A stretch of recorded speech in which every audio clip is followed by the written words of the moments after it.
Hey everybody, welcome back to the Conservation Made Simple podcast. I'm Logan. And I'm Cameron. And today we're going to be doing part 2 of ecotourism. So if you haven't listened to our other podcast on ecotourism, go listen to that. But to recap, ecotourism is a form of environmentally friendly tourism, which involves people visiting fragile, unspoiled areas that are usually protected. And it's designed to be low impact and small scale. And the main concept is that sustainability is used to enable future generations to experience the places which have been relatively untouched by humans. So you're not driving it down into the ground. You're trying to continue this tourism spot into the future. Into the future. That's how we ended our last podcast. And so our points, like Logan said, this is kind of a part 2. It's also not, because it's a different topic. So the last one we were talking about was the photography-based ecotourism. This is more of an experience-based, and we're also going into volunteer-based kind of ecotourism, or school-based, if you want to say it that way too. So our first section, we were talking about the photography-based ecotourism. I was also the positive. I'm going to take positive again this time because we thought, let's just continue the conversation in the way that we were. I talked about in our mental category that it was more of an engagement with nature. We were able to go out in nature and, experience it more. Then in social, I said that it stimulates organizations and economies with more money for more conservation. And then in the environmental category, it was more exposure for protection and also more exposure for small species that may be missed. Logan was taking the side of that it does not work, and in mental was sharing photography is not educating anybody. In the social category, cultural exploitation, and for the environment, geotagging was destroying environments through degradation and a couple other categories in that. So if you want to listen to that again, you can go back and listen to check it out. That episode, and it is kind of one of those things that it will give a little groundwork to what we're talking about today, but it's not critical that you hear that one to understand what we're talking about today. So feel free to listen to this one and then go back if you want. But there are a couple, I know for me at least, a couple of my points are like, hey, this is better than the photography-based ecotourism, but that's really all you need to know. So we'll open up with our pitches, and like I said, we're going to do the exact same categories. So mental, social, and environmental, and we'll let you do your pitch, and then I'll do mine.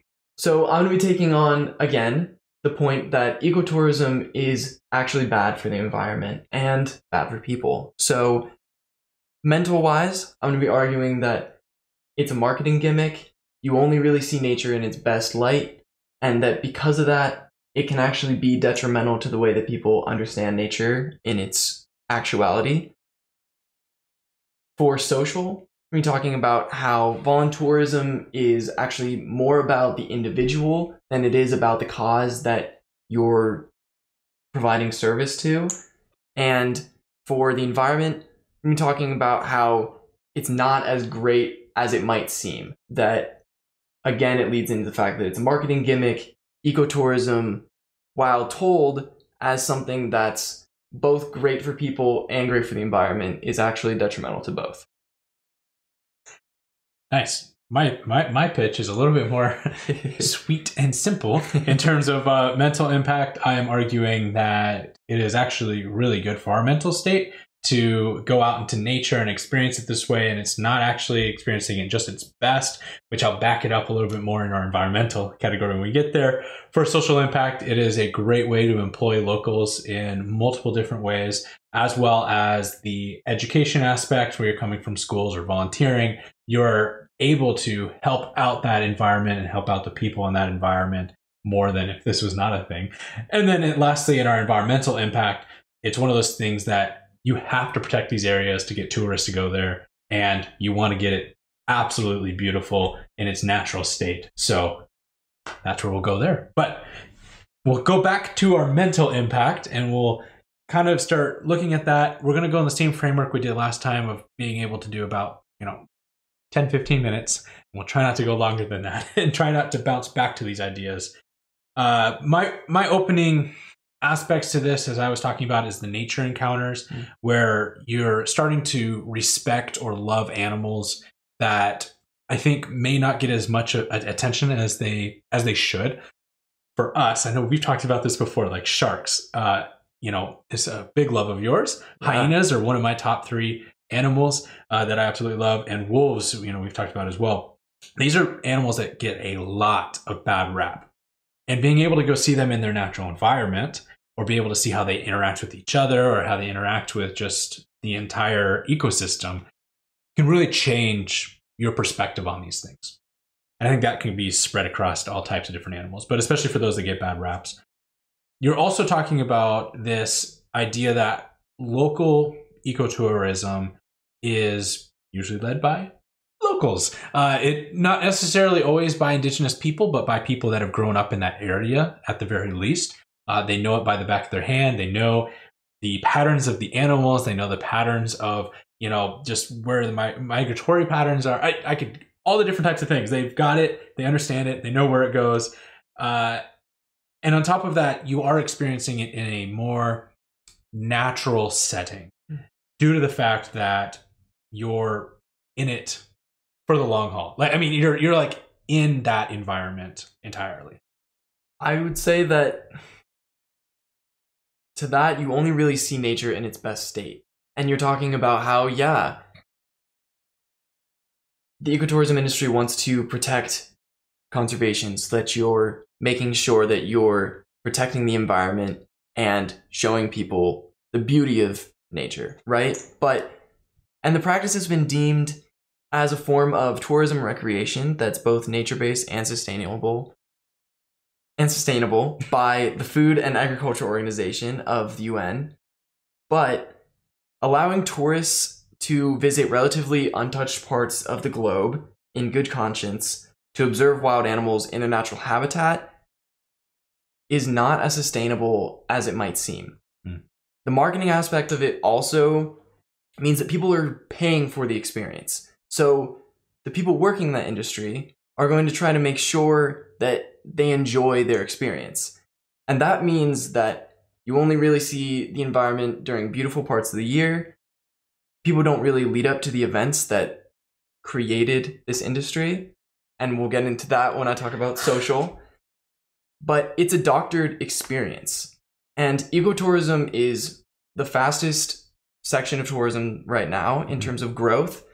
And it's grown in global demand by 25% each year, which is massive.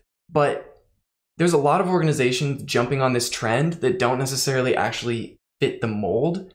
And they say that they're ecotouristic despite their negligence to adhere to eco-friendly policies. And unfortunately, ecotourism has turned into this marketing ploy to entice tourists to spend their money on an organization's services that don't necessarily actually uphold those values. What's more is that true naturalists actually see the good and the bad. And we were talking about this on the photo podcast, but being a true naturalist means you're sitting in nature, observing all that's happening. Mm-hmm. And that means that you're seeing both its absolute beauty, but also maybe humans' impact on the environment as it used to be, if you get to know an environment really well. In ecotourism, it's really just them trying to show you how they've protected this environment well, the beauty of the animals that you're observing. And I actually have a quote from Daniel Blumstein, who is the chair of ecology and evolutionary biology at UCLA. And he's really very honest about what's happening. And he said that ecotourists, in theory, are trying to do good things to protect biodiversity. They're trying not to trample plants or startle wildlife, but many are completely unaware of their impact. And people can't go to these areas and not have an impact. And that's really where there's problems in ecotourism, is that when people think that they're going and just showing up to not even change the environment that they're in, just their presence is doing that. Well, and one of the points that you made early on there was, I think your phrasing was unspoilt areas. Yes. Well, I would argue that you're talking about unspoilt in terms of the European methods, right? And kind of, because I think you're acknowledging that there are people that are living there before and will continue to live there. But you're looking at more of the unspoilt in terms of people coming in and, like you said, trampling stuff. Am I correct? Yes. Okay. So when you're looking at it in that framework, a couple things come to my mind. So one, there's regulations on terms of how many people can come in at a time. When you're talking about more wild or more remote areas, you're looking at places that, yes, may be more unspoilt, but at the same time, that doesn't mean that they are going to become spoiled because of ecotourism. And one of the aspects that you also said that I find interesting is the level of going at different times of year. Because I'm thinking through all of the different experiences that you could have. So let's say you're going to go to a coral reef and swim there. The only thing that can change it is cloudiness of water, which you can't really predict, and that's more of a safety hazard. If you're going to somewhere, say a rainforest, you can't really avoid that it's going to be a rainy rainforest.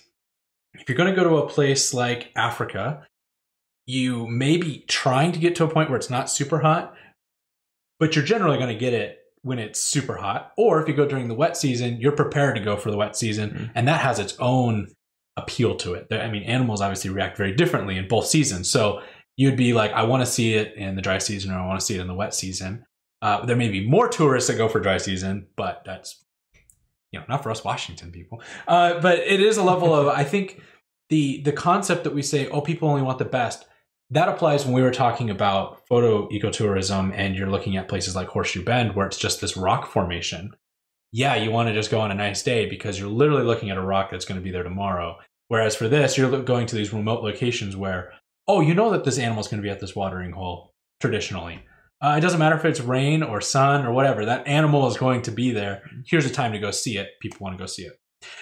And with that, the continuation of it into my next point of the story that comes with it. So we had talked about how photography is able to give an emotion to some degree. You're able to tell a story. You're able to be like, yo, this is an incredible moment that I had taking this photo. But I think having an actual experience where you're closer to nature allows for more emotions and more feelings to come through. And even if you did miss the animal completely, you're like, I was out in the field for 8 hours. We were looking for this, collared lion to try to get this picture of and be able to go experience and go see him. Well, that is a story in and of itself. If you never got a photo of it, you never saw it, being able to go through the bush and go through all these other things, I think is just as much of a story. And so there's some incredible storytelling that comes from it, but there's also some incredible feelings and emotions that can be transcribed to a person who wasn't there. And that only is coming from the fact that you're getting closer in experience-based ecotourism and kind of more of your removed photography-based. Now, by saying that, I also have to take a second and say I am not advocating, and I don't think anyone should advocate for getting too close to nature. Do not get close to wild animals. Wild animals are wild animals. Do not get close to them. We've talked about this with Yellowstone. I know it's talked about a lot about Yellowstone. Do not get close to a bison. When we're talking about going to, anywhere that has big cats or really any dangerous predator, do not get close to these animals. Thought I should just put my PSA out there, right? But it is a level of get close, but not too close. Here's the problem, though. I think that ecotourism a lot of times allows people to think of nature as a playground. And I'm going to talk about it, but 8 billion tourists throng to protected areas around the globe. And if you think about that, that's like each human on Earth visit a protected area once a year and then some, which is crazy. And I think that kind of contributes to this mental disconnect that happens between what ecotourism should be and what it actually is that tourists are convinced they're doing a good thing. And they're excited to have this experience. And sometimes even if there's regulations put in place, even if there's rangers there, rules aren't followed, animals get touched, and there's a lot of consequences with that. Yeah, there is some levels of there are going, and I've said this in so many different avenues. There are people that are not smart. There are people that are going to go against the rules, no matter what rule you put down. So if you take out that outlying group and you try to go for the people that are actually going on these experiences to see nature, and I'm not talking about the biologists and the scientists and the people of the world that kind of think in that realm that they're going to really study animals. but really somebody who wants to just go and experience it and kind of like you said, use it as a playground. I find that connotation interesting because I don't think that's a bad thing. Mm. It's a bad thing if you're using it as a playground because you're trying to jungle gym every tree that you're on. But I do believe that there is some level of going out and enjoying nature is going and finding it as a playground. As much as we want to go enjoy the park and go see the pigeons and the squirrels and stuff that are out there, is the same level that people around the world get to see other animals in their settings. And so when you flip-flop, that was the other word I was going for. If you want to switch roles, those animals look very different. I was just talking about this with my sister a couple weeks ago at how, we have kangaroos in our zoos here. Mm. And you go to Australia and that's like somewhat absurd. We had a friend visit from Australia and he's like, that is kind of weird. But they also have some places there, they have crows. Mm. And we're like, yo, what are you talking about, right? Outside right now. Yeah, exactly. So it's this level of just because of where you're based changes how things are looked at. And so when we get to go and use that area as a playground, that comes with so many new things. And in continuation with the school aspect or the education aspect, if you want to go that way, in terms of having people be able to say, I'm going to study abroad, I think is kind of the general idea when you look at that. Mm. But there's also levels of, there are organizations that host students or people just in general to say, I want to learn more about this. They are the next generation of conservation or environmental heroes.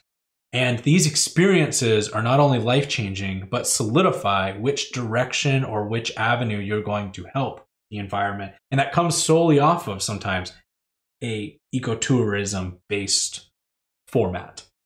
And I know for other people, this is something that you may go do a trip and you're like, wow, I have never seen this type of animal act this way before. I may want to go down this route now. Mm-hmm. And I know that you're going to talk about a biologist later about painted dogs, and his story is a little bit along those lines too. But those are my closing remarks for the mental, if you have it. I guess my only closing remark for that would be that I love that idea, but sometimes the intent of everybody that goes on ecotourism trips is just to get away and go have fun. And yeah, nature should be a playground. We should enjoy it. But if we're going to enjoy it, we should be enjoying it within the regulations. There's rules when you're on a playground as a little kid. Like, you don't just do a backflip off the swing. Well, people tell you not to. It's because we couldn't do backflips off the swing. That's just you. Fair enough. But is that more based off of not being able to enforce the regulations, or based off of the fact that regulations it is impossible to force regulations that would be helpful for the environment? Which way do you think it is? I think it's a little bit of both, actually. I think that it depends on the organization that's running it. But there have been stories where guides are watching people feed animals next to a sign that says don't feed animals. Yeah. So you're thinking it just needs more structure or maybe more consequence based off of the tough balance is that you're bringing people in to enjoy something. And so when they're obviously enjoying feeding an animal, being with an animal, you want them to have that experience because, again, you assume good intent where guides really just want to show people the beauty of this animal.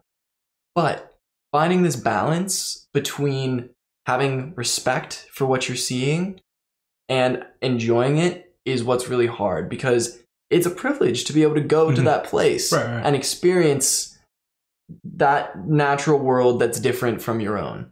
And so I think that there should be an acknowledgement of that.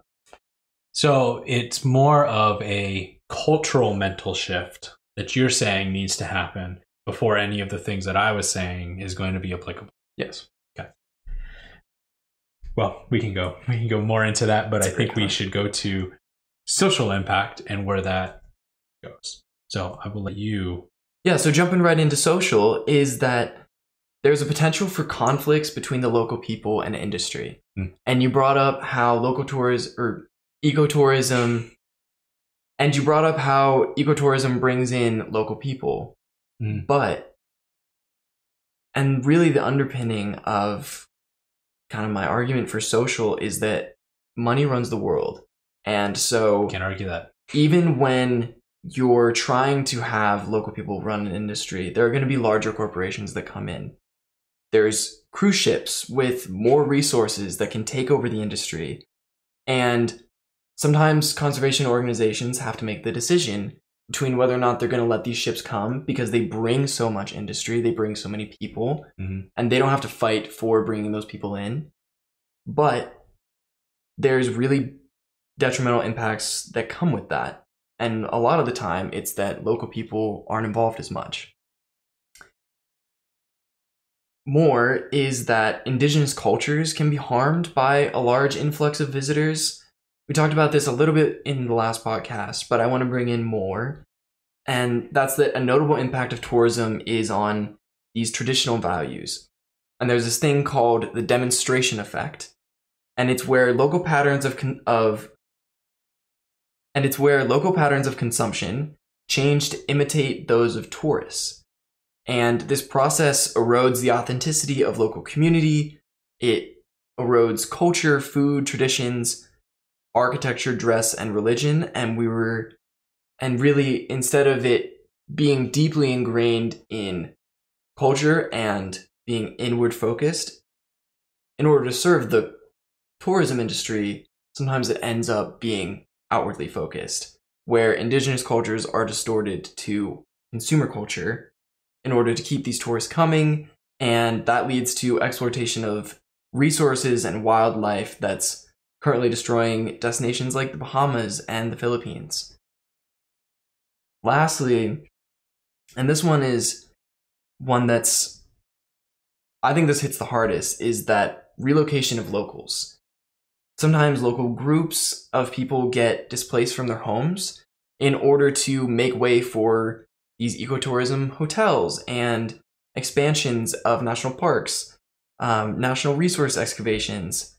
And I have an example of this is that in East Africa, about 70% of all national parks and game reserves are occupying land that was illegally taken from a group of people called the Maasai. And what really hits about this is that the Maasai never received any financial compensation for their loss.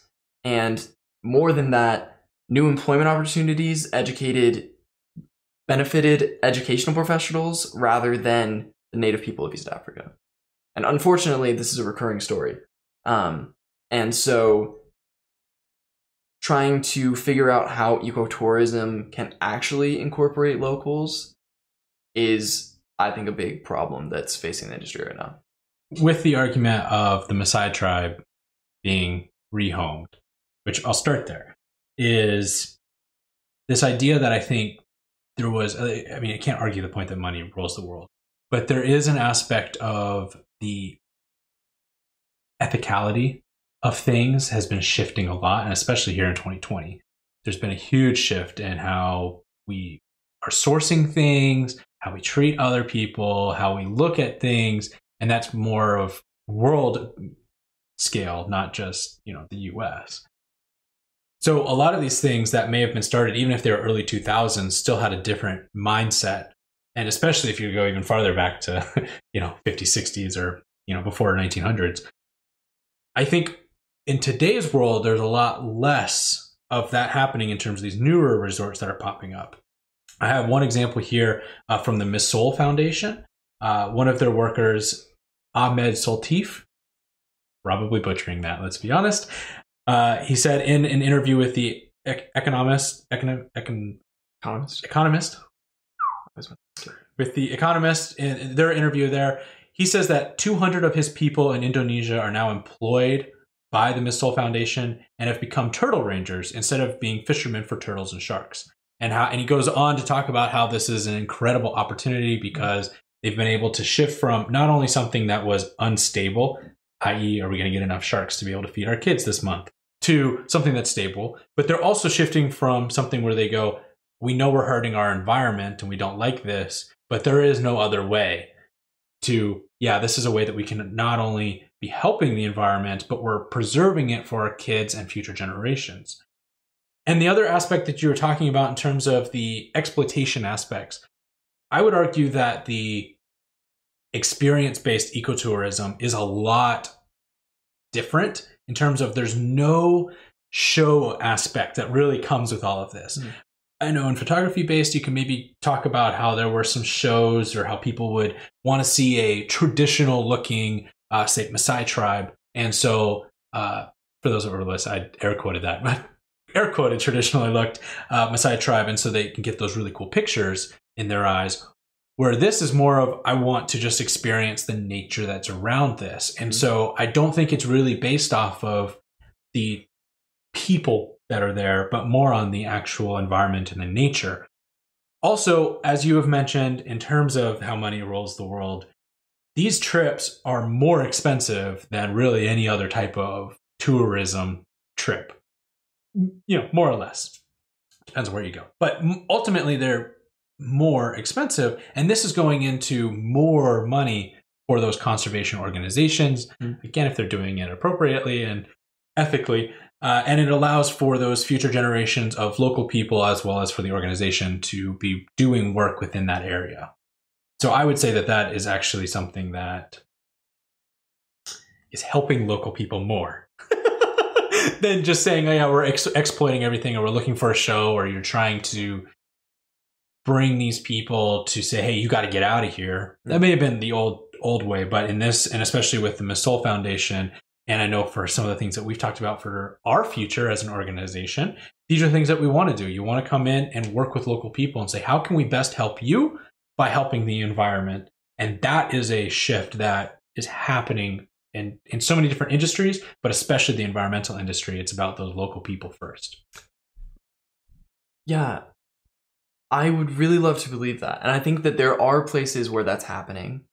But just to bring in a counter to that, the World Bank estimated in 1988, which is the 80s were when ecotourism was becoming kind of a big industry. Okay. They estimated that 55% of gross revenues for all tourism in the developing world eventually returned to industrialized countries. And this also has to do with the fact that a lot of ecotourism is in the global south. But some more recent studies have put this figure as high as 90% for certain countries, including the Bahamas and Nepal. So while it might be trending that it's getting better, there are also things that are saying that it might actually, in fact, be getting worse because it's becoming more of a trendy, gimmicky marketing scheme to have ecotourism.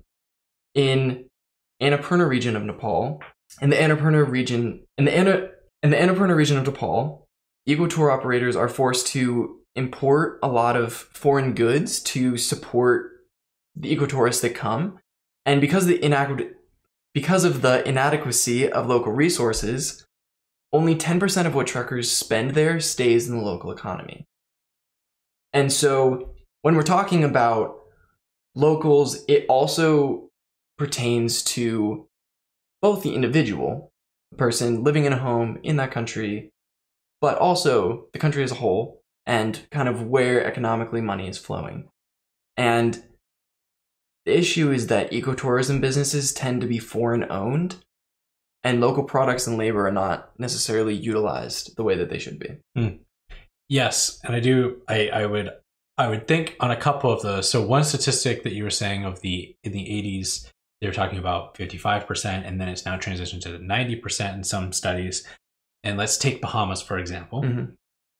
Could it be that it was so corrupted in terms of how it looks that you cannot go back? So therefore, you can only keep going in the direction of, yeah, it's going to be more in the pocket of somebody because it's the Bahamas. Like, I don't think I've ever looked at the Bahamas in all honesty and just been, I wonder what it was like before everything else. You know, the same way that we look at a lot of American states. We don't understand what it looked like before it was colonized. Well, not just colonized, but was, I guess, in your way, exploited. And it's now a industry that's built around tourism. I mean, Bahamas is more than just ecotourism. It is tourism on tourism on tourism.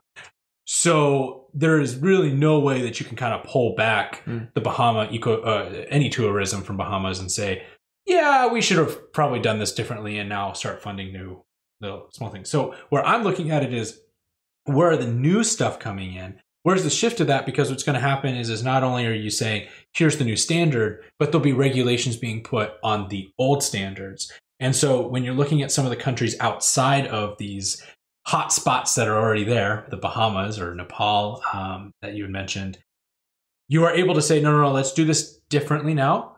And let's actually be supporting local people and have things like the Missile Foundation that really do help. The other one is when you have people go out there for educational purposes. Great example of this is our wonderful vice president. Hi, Jenny, if you're listening. She was able to go down to South Africa in 2019, summer of 2019. And her sole purpose of going down there was to work with great white sharks. Research-based, phenomenal. Jealous. So you had the Galapagos too, so I'm jealous of both of you guys. Those were you guys abroad. But when she went down there, her main focus was great white sharks, great white shark research. And that is maybe the focus, but it wasn't the only thing that they did. She talks about how they also did some beach cleanups, how they were working with not only the locals, but they also took it upon themselves to build a lot of eco bricks, which, if anyone is unfamiliar with what an eco brick is, it is generally, there's a couple ways to do it, but one of the most popular ways is you take old, like 2-liter bottles or even just a regular drinking water bottle, and you stuff it with all kinds of plastic and garbage and crap that usually is thrown into the trash. And you stuff it so much that you cannot give anymore on that bottle. And you then use that as a brick. There are people that use them for homes, people use them for different walls, maybe if it's near the water, so on and so forth. It is a fantastic little item. So she was able to use eco bricks. They helped a local aquarium with some of their, remodeling and building up, as well as a section of her team, not her herself, but a section of the team was able to go and actually teach some kids in the area. So these levels of ecotourism or volunteer-based tourism has a level of, this may be the main focus, and help out the people, or help out, oh my gosh. The main focus may be helping the environment, but helping the people in terms of the social impact, is how it wraps back around to social impact, is a huge aspect of it as well, to some degree. And I know that not all trips do that. It's something that I think more and more maybe incorporating a little bit, but it shows again the point that I'm making in terms of there is a new wave, or at least there is a new mindset that's being pulled in, that is local people in the environment are both very important hand in hand. And so in these examples, you need to be looking at how to help the local people to be able to have healthy ecotourism industry. And I think that's where we can probably meet, is that there is a lot of voluntourism that I would argue is more about the individual than actually about the organization that you're helping. And that has a lot of issues. If you're going into a country trying to do work, then you should be doing work that they want done. But really thought we were going to meet more there when you said that. We're going to meet, and then he goes, but. No, but I was about to bring it around to what you're saying, which is that well-run voluntourism can be really good because you're bringing in people that are learning, they're also serving the country in the way that they should, and they're coming away with an experience that they can talk about and that can make people think more about what it really means to go do work in this region of the world. Yeah, and I think that's my other aspect to flow it. So I guess, do you have any other social impact before I do that? I do not. Okay.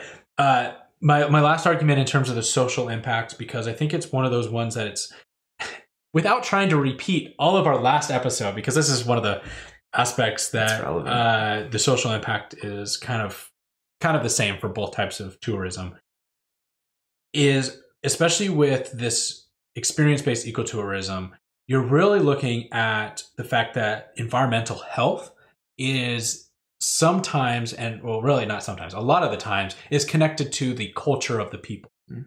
And so experience-based ecotourism that bolsters a healthier environment in what I believe is more of a natural state, which you said not at the beginning, but in terms of more of a natural state, is an identity that these people can really hold on to. And so in the example of Ahmed with the Indonesia, turtles and sharks and stuff, where there's some incredible numbers that I'll get to in a second here, but the culture that he's holding on to is really important. And so one of the examples that I give when it comes to this topic is I was able to have the honor of getting to talk to multiple, they weren't quite interviews, but I did get to kind of like pick her brain a lot. Lisa DeBeck. She is a conservationist, and you could probably put a lot of great titles to her, but she has worked with Papua New Guinea people in terms of tree kangaroo conservation. Mm. So without giving a huge story, because I just encourage you to go check her out online and check out her work and the stuff that they have now passed on to the local people. But they went in at the very beginning and said, we want to help tree kangaroos. They realized tree kangaroos was a huge part of the identity of the people there. Mm. In terms of both, it was culture to hunt tree kangaroos. It's also cultural in terms of like how many you see. There's a lot to it. The level of how tied that was, she says, these people need to really care. As well, Papua New Guinea has a very low level of how much government steps in. Mm. And so she worked on this level of, no, let's figure out what the people need, not what us Americans think they need, yep. But what do you need and how do we get there by also preserving tree kangaroos? So it's that level of hand in hand that works for the Miss Soul Foundation with the sharks there.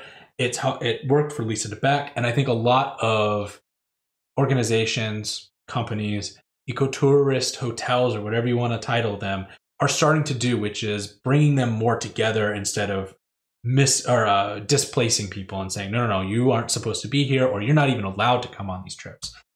And so I'll let that flow into my environmental impact idea, which is the idea that you have to protect the environment to bring in people.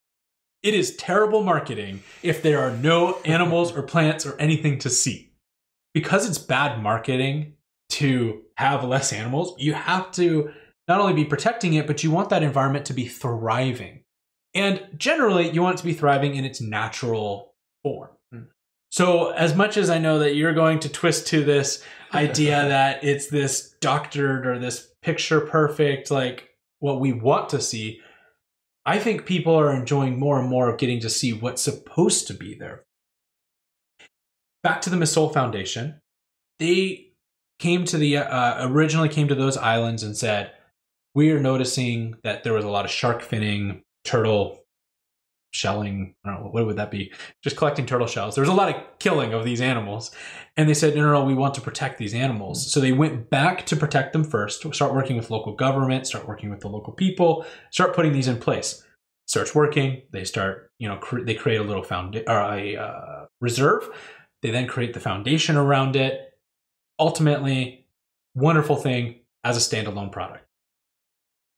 But then they go, well, let's take it the next step and be able to bring other people out here. Mm. It does one of two things. Was there intentionality behind it? One, show other people that may want to do these how to do it in an appropriate way. And two, allow people that have a lot of money to come spend a lot of money so they can continue to expand to either other islands or just the area around their island in terms of bringing in more fish, sharks, so on and so forth. So this area is, as they claimed, or in terms of the wording that they have, is a sustainably funded by ecotourism resort. It's a great way to phrase it. And the fish biomass in the area has blossomed over 600% since they started it. There are 25 times more sharks inside the resort's range than outside of the resort. Hmm. So as much as you are bringing in these tourists that are clumsy and don't know what they're doing and all of these ways that we could say that they're bad, the sharks and the fish do not care. They're like, yo, this is so much better in here because out there are some people with hooks and trying to kill me. And in this area, they're not only safe, but they are able to come back in their breeding and being able to grow that area as well. And so the money that's going into it is fueling the conservation 110%. I would say that even with the intention of being environmentally friendly, a higher number of tourists that are encouraged to visit fragile ecosystems is going to have detrimental effects. And your example is a really good specific example of how it's been done well. But I would say that that's not necessarily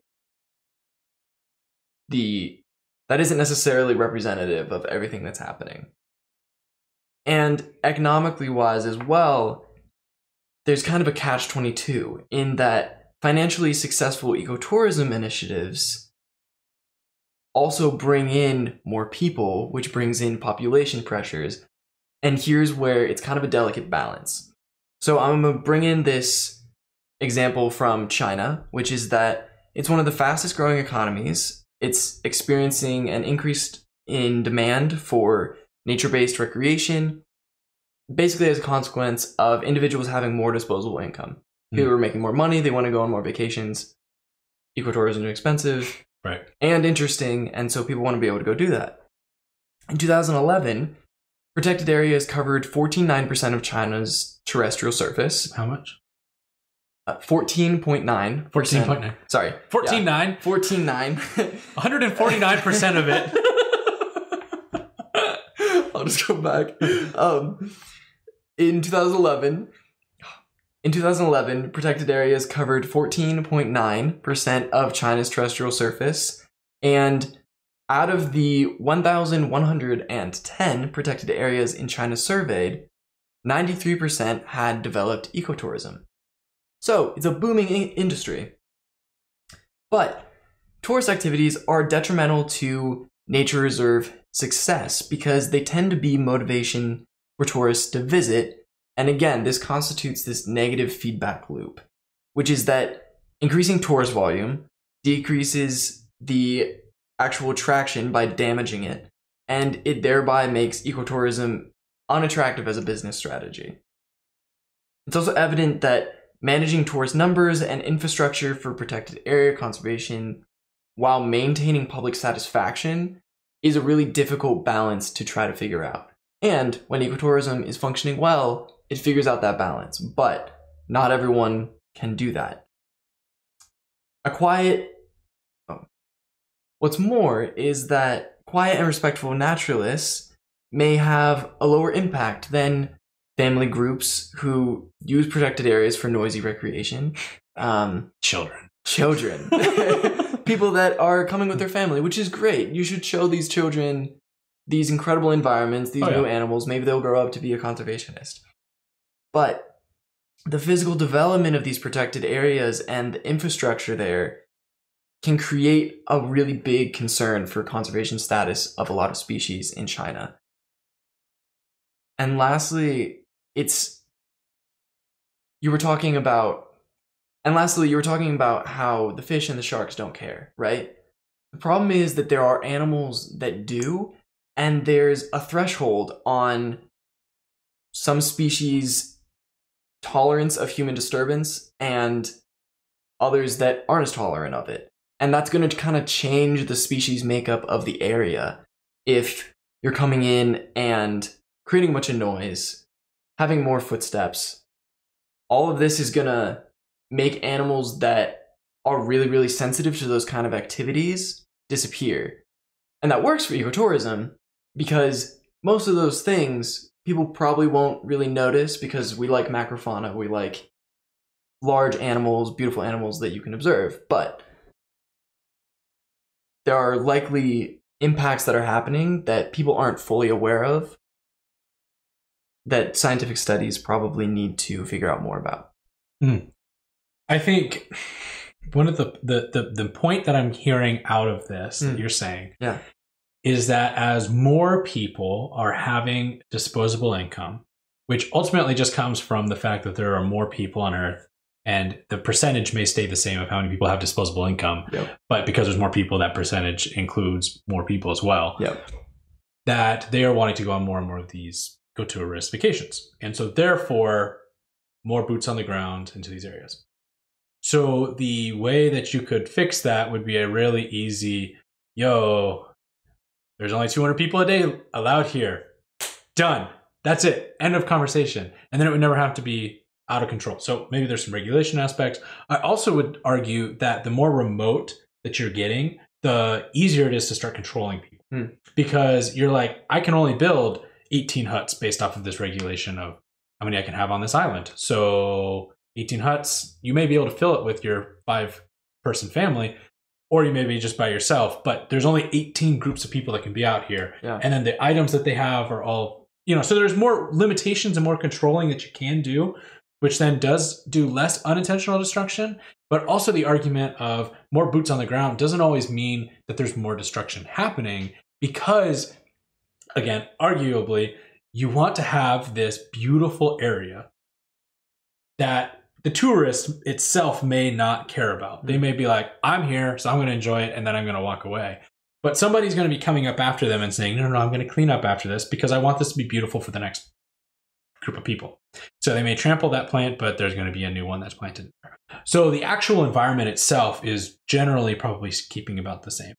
And I know you're going to get into a little bit more of the animal behaviors that can change. But one of the things that I would say is that in terms of ecotourism that's based off of experience, it's less about entertain me, but let me be entertained by nature. So photography is I want the best image, I want it to entertain me, and I want it to look good on camera. Yes, you do. When you go into an experience-based, it's I want to see how nature was really just being itself. And I want to go for an experience that's happening. Even if I'm missing the animal, there's something cool about it. And so there is this incredible shift in terms of, and you had said it, that people really love macrofauna, which means large animals. Because you said it, and I'm like, I don't even know what you're talking about for a second here, but catch back up. You gotta learn some Latin. If you're really interested in science, learn a little bit of Latin and basis and how all this goes. But in terms of larger animals, I would argue that people also really love the small animals because of ecotourism. If you go to a watering hole, wherever it is, well, I guess not wherever, because my elephant example is not going to work wherever. But if there's an elephant there or there's an egret, you're going to enjoy both of those things. You may have the crocodile, you may have the gazelle, you may also just have this really cool toad that's gigantic. So I would think, and especially when you get into water, moray eels and a shark, kind of on the same plane. This beautiful fish and, these manta rays that can go over your head. All of them are kind of on this equal playing field.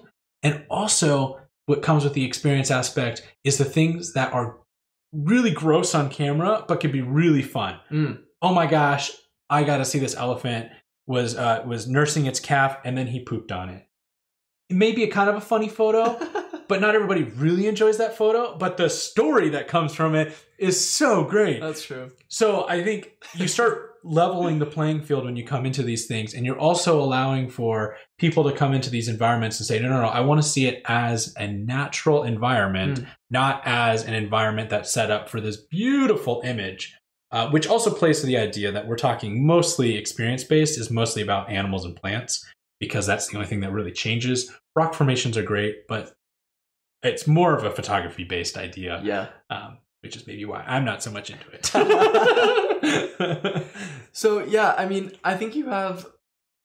Oh, that was great voice crack. I think it's a great point, bro. That's so cool, man. This is why we have outtakes. This is great. I think that's a great point. But what about the animals?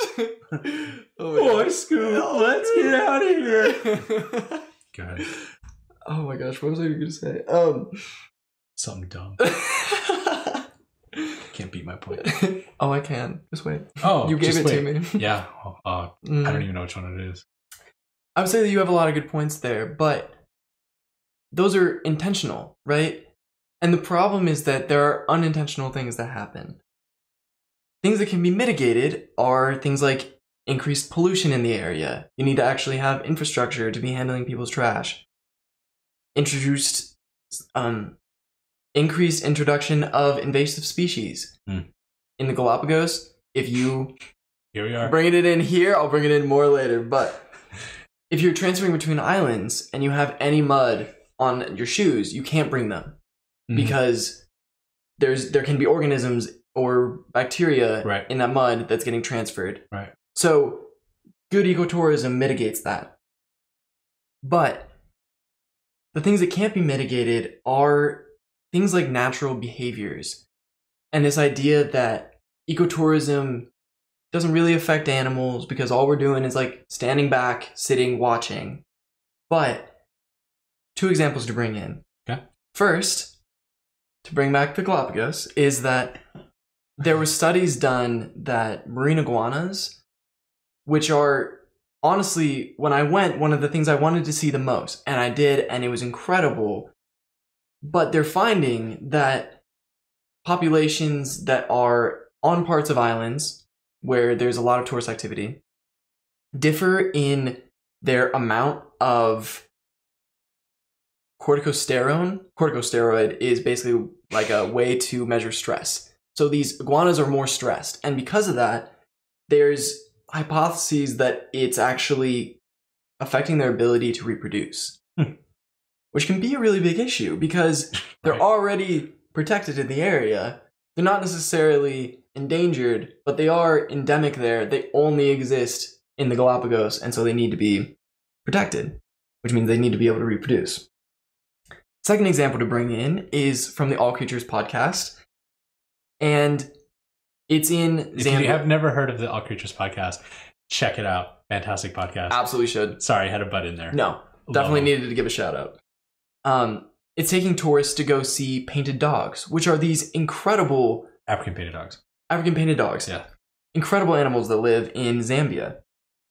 The problem is that when their den is discovered, they move. And basically, the ecotourism industry there is focused on being able to find these dens because people want to see pups. They're super cute.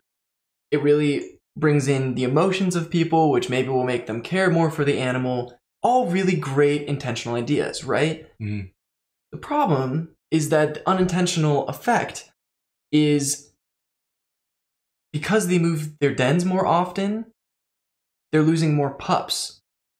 They're supposed to have 8 to 10 meals a day, and because of how stressed they are always trying to move around and avoid tourists, they're finding that it's only actually 5. They're also losing growth periods because, again, these pups aren't eating as much and they're moving more, they're more stressed. If you think about it, as a little kid, if you were moving all the time, there's more going on, you're going to be more stressed. And this might not specifically happen to you, but it is happening to the painted dogs, is that leg lengths are 7% shorter than they should be. And that's between populations that are, again, affected by tourism or not. And that actually leads into later life where the dogs that experienced tourism versus didn't have 6% shorter legs than their peers. And this can be a really big issue because if you have shorter legs, you're not going to be able to run as fast. And you need to be able to go catch prey. Kind of important. Kind of important as a predator. Right. And so here's kind of a build off of that is that it not only affects prey, but it also affects predators. Human presence can scare off prey and disturb the hunting patterns of predators, even outside of painted dogs. An increased number of travelers can lead to things like soil erosion and habitat loss. And again, higher demand for the resources that people need when they're traveling brings in more trash. But the real thing that's happening outside of behavior, outside of things that can be mitigated, is habituation. So that's basically that animals are getting more used to humans. And that can be a really big problem when you think about the poaching industry. Because instead of animals treating people as natural predators, like they would in the wild, an animal that has not seen a human before, versus ones that have been around humans, are used to them, might even get food from them, can create a really big issue when they see a poacher with a gun and they don't run. Yeah. It makes it easier. And really lastly is that, like, despite Costa Rica winning the Ecotourism Destination of the Year in Travel Company's TripAdvisor 2012 awards. Okay. Big point. Is that... Not sponsored. Not sponsored at all. Reports of wild monkeys turning into garbage feeders in Costa Rican national parks. And endangered turtles breeding being interrupted by selfie-taking tourists on the island's beaches. And it proves that ecotourism sometimes can have the direct opposite effect of what its intention is. Yeah. And I think your point is very valid. There are a lot of things that animals do. I think it's not absurd for us to think that animals learn these habitual things. The fact that we have dogs in our homes kind of pays tribute to the fact that at one point, you had wolves that got used to people. Yeah. So I'm not going to be able to really argue that point. What I will say is in that episode, so it's episode 108 of the All Creatures podcast, listen to it. He also was mentioning in that interview, because they were interviewing Dr. Greg Rasmussen. Yes. He was saying that he is also not anti-tourism. Yeah. It was the practice of how ecotourists were handled for painted dogs, because painted dogs are very different in terms of how they do adjust to people. And people... Gotta have him. Oh my gosh. That's awesome. It's not against ecotourists. And that's because wild dogs act a little bit different with people, and especially with tourists, and how the... I was trying so hard. Oh, sorry. Oh my gosh. I was like, I can fight it. Couldn't fight it. Oh, okay. This is like those scenes in movies where they get like the one line and they can get past can't do it. Oh. That's because wild dogs... I'm not even going to look up. Okay. That's because wild dogs act differently with vehicles, people, tourists. All in all, they're incredibly smart. They're wonderful animals. But what he was saying is that it's really just because that they're coming to their dens. And so if that was to change, it could be a whole different scenario. He even has a organization. Well, I mean, it's an organization, but ultimately he has this station that he is bringing in other people to be the upcoming researchers. One of the biggest things that he advocates for is the next gen of conservationists, which is kind of where I got my idea for the first part. But he was talking about how they bring in these youth, usually older high school or college age kids, both local and international, but he really tries to focus on local youth to come and research wild dogs. Sorry, painted dogs. He would have hated me if I said wild dogs. Again, if you want to hear that story, please go listen to that podcast. But the painted dogs, and that is a huge level of understanding that you're not going to get unless you're able to go on those trips.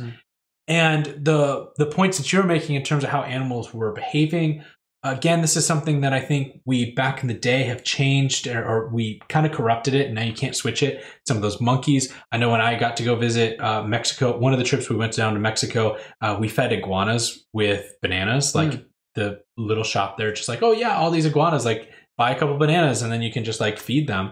And I'll put the picture on our Facebook group.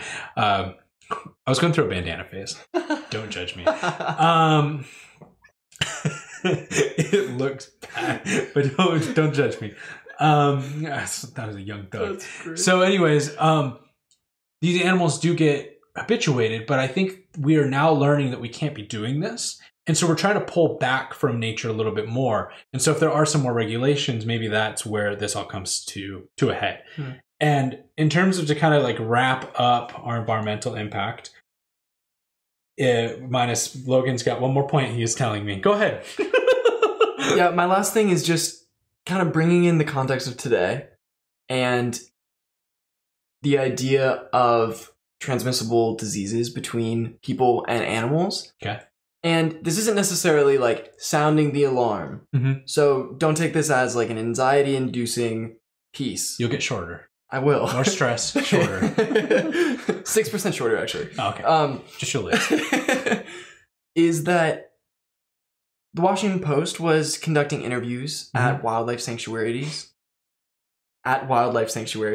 Where they were asking visitors about their current disease symptoms and their vaccination status, their environmental awareness, really just trying to understand who's coming, right? Which is an important thing when you're figuring out how to really build the ecotourism industry, both towards the people that are interested and also understand why they're coming so that you can build in more education. But in Sabah, which is in the northeastern state of Malaysian Borneo, they did throat swabs and found that over 6% of the visitors had active respiratory tract viruses in their throat while they were coming. And outside of COVID, this might not sound like a crazy thing. Like, of course, you've just paid $2,000 to go see an orangutan. You're not orangutan. Orangutan. Okay. Oh, God. You've just paid $2,000 to go see an orangutan. Just say it how you want to say it. Oh my gosh. Okay. Just be American. Just be American. My bad. All right. You paid $2,000 to go see an orangutan. And are you going to stay away? No. But the problem is, we were talking about how sometimes there's regulations in place and they're not always followed.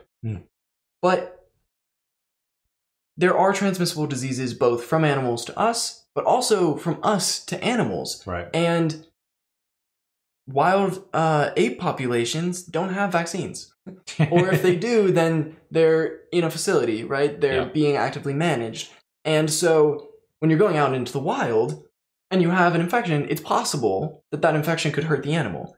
Again, really good ecotourism places do not allow you to come if you're sick.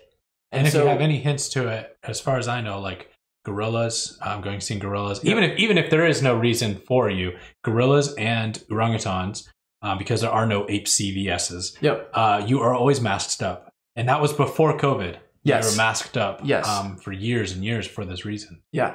And so it's been a practice, which is great.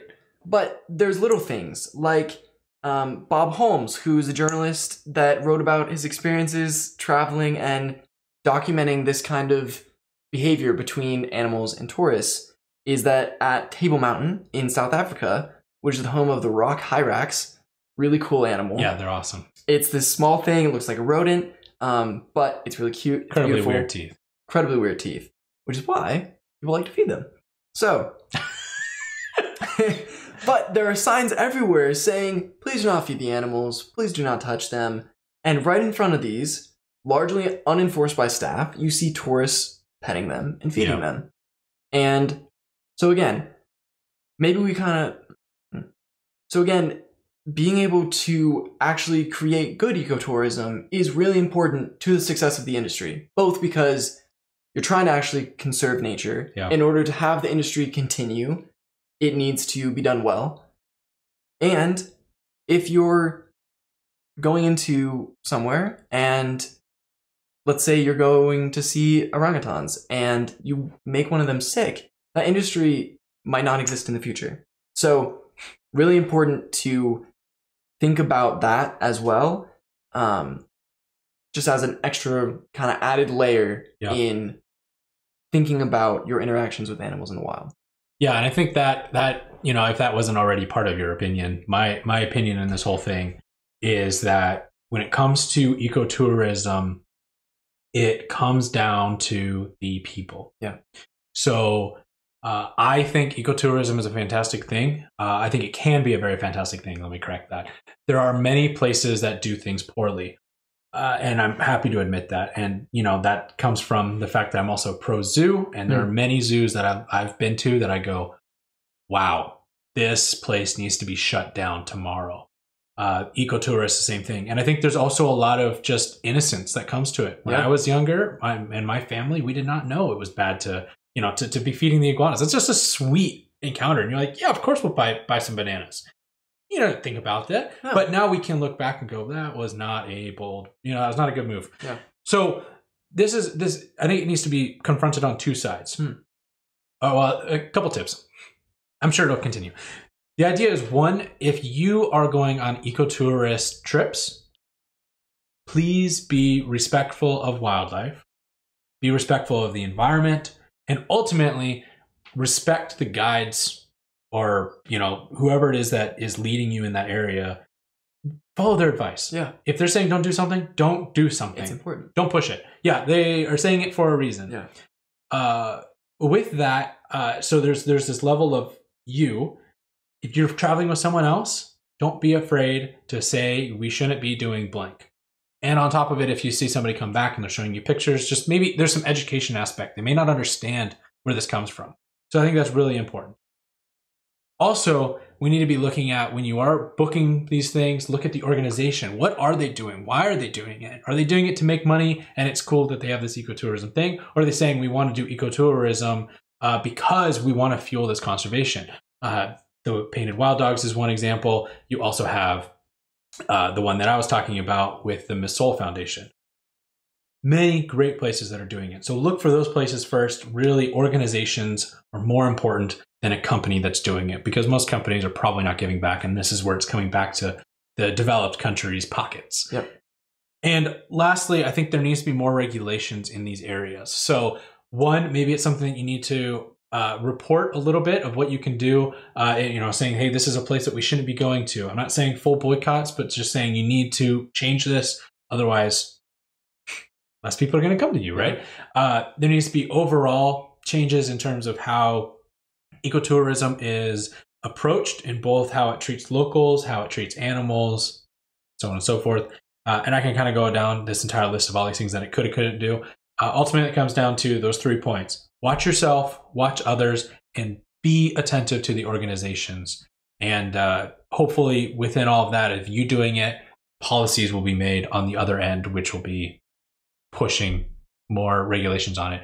Unless you're a policymaker, then allow that to be your thing that you do. Yep. So that's my piece on that. Once again, I think I'm going to agree a lot with your points. I guess I would bring in that we talked a lot about intention, and people have good intent. We don't need to, for the most part. And if they don't, then maybe they're just not thinking carefully enough. Yeah. But intent is only reinforced if it has good education behind it. So, yeah, again, educate yourself when you go. Make sure that when you're entering into an ecotourism industry, find one that is focused on teaching you something. Because it's great to go on a vacation. You should be able to go and enjoy that and maybe not think as much. Yeah. But when you're going into a place that's unknown to you, obviously you should know something about it. And the more that you know, the more that you'll enjoy the place that you're going. And again, it's a privilege. So knowing where you can step and where you can't is really important. I guess I'll bring in a little bit of personal experience, is that my host sister in the Galapagos was a guide. She's also the only female guide in Galapagos. Shout out. She's awesome. And while I was there, I think the Galapagos has found a really good happy medium between protection and production. Not only in how they're regulating things, but also just in the culture of the area. While I was there, we were with some local students, some Ecuadorian students that were part of the program. And there was a moment on the beach at Playa Mon, which is like the main tourist beach. There's signs everywhere. People are educated as they're coming in. Don't touch the sea lions. And whether it's that sign isn't in a language that people understand, whether that sign isn't in a language that's native to them, or whether people are just wanting to enjoy their experience, while we were on that beach, someone had picked up a baby sea lion and was petting it, which, if you pick them up, can be really bad because mothers will actually leave pups if they smell like humans. Yeah. And one of the local students saw it first and came over to the tourist and was like, hey, you can't do that. Yeah. And there weren't any guides around, but it's important to create that culture, because then even if people are acting outside of the rules, there's a general understanding of the rules within the population. And so then it can kind of be policed in that way. Yeah. And I think that's one thing is people get really scared of stepping up. And I would argue, I know I've done it a lot. It's not, most people will understand if you talk to them, and maybe they just need an explanation. Yeah. Well, why not? And you're like, do you understand that mom may abandon this pup now? And they might have been like, oh, I did not know that. I'm so sorry. Yeah. And I think education is a huge thing that people just, they're oblivious to what they did because they're wanting that cute moment or whatever it is that they're doing. And that's absolutely understandable. But if you know why not, then you probably won't do it. Yeah. Bottom line is that, kind of bringing it to larger picture, there will always be some sort of impact on the local people and the ecosystem as part of ecotourism. Figuring out how to best mitigate that is really important. And the decisions of a conservation agency of whether or not to bring in ecotourism or not depends on their individual experiences, their individual needs, and also the stakeholders of the environment that you're working in. So, tourism ventures are sometimes made unsustainable by a monopoly of elites, companies. And so I guess what we would say is that ecotourism should be local. And so to everybody listening, if you're looking at an ecotourism industry, make sure it's local. Make sure that you're doing your research and that not only is it sustainable, but it's educational, it's local, and it's conservation based. Avoid taking more than you need, whether you're going abroad or just camping. Bringing less is going to mean that you pollute less. And always keep the environment in mind. Because ultimately, if you're participating in ecotourism, then that should be your main concern. Yeah. You're going to enjoy the environment, so you should care about it too. Yeah, and I think local's great, but also, I'm thinking of like WWF. Yeah. Fantastic organization that have local branches, but in a whole is not 100% local. I'm also a little biased because I know for us as an organization in the future, I have some really big ideas of how we can be doing ecotourism and a lot of other things, which we'll save for some other day. But we won't be that local base like you're talking about. And I think people can be very good. Organizations can be very good, even if they're not local. So really the big focal point in that is making sure that it's an ethical company in multiple different avenues, like Absolutely. You said. So I think that's a good wrap up for today. It wraps up all of our ecotourism. And ultimately, I hope that people don't take away that they shouldn't go travel. No.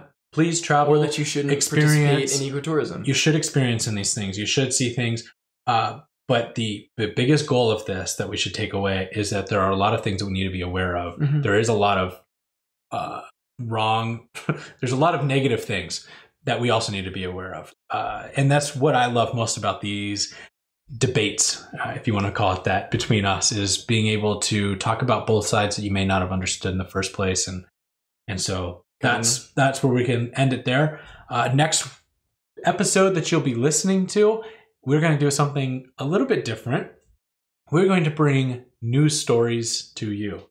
So we know 2020 has been absolutely chaotic for so many different reasons. So and especially right after our election coming up here in the US, what we could really use is something that is not related to any of it at all. So what we're going to be doing is talking about 2020 news stories, environmental news stories that may have been missed or swept under the rug because of COVID and elections and just the insanity of life. Yep. So we're going to both be coming in with a couple of different stories, talking about them, getting to educate each other and also you at the same time. So hopefully you'll join us for that. And anything else, Logan? Catch you on the next one. We'll catch you on the next one. Thank you guys for all the support so far.